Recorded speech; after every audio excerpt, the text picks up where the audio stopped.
Ayan guys, magluluto tayo ng tinolang kuhol. Ayan, kuhol guys. Ayan, ang ingredients natin, parehas lang din sa pagtitinola ng manok. Mayroon tayong bawang, sibuyas, luya. At ang panimpla natin ay patis, fish sauce. Tapos mayroon tayong tanglad, lemongrass, at ang gulay,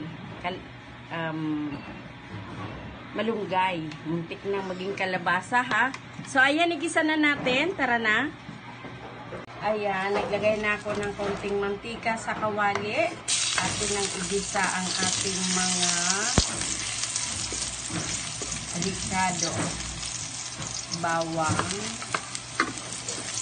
luya, sibuyas.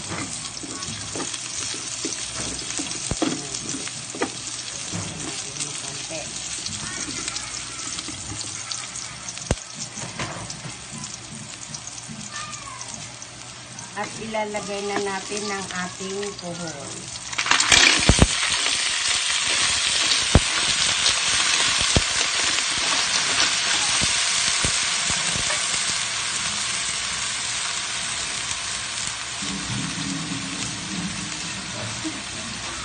Ang ating lemongrass.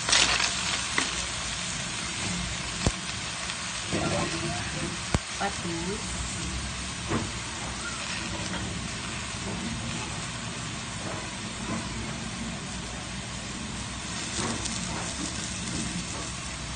Yan.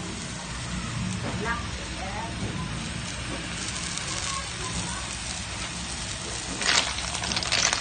Lagyan na natin ng konting sabaw. Para may sabaw. Antayin natin siyang kumulo ng 2 minuto. Lagay tayo ng pampalasa. At pwede na natin ilagay ang ating gulay.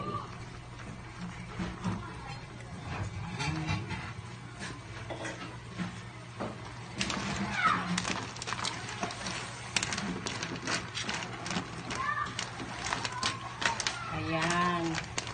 Ito na ang ating tinolang kuhol. Sarap yan. May sustansya pa.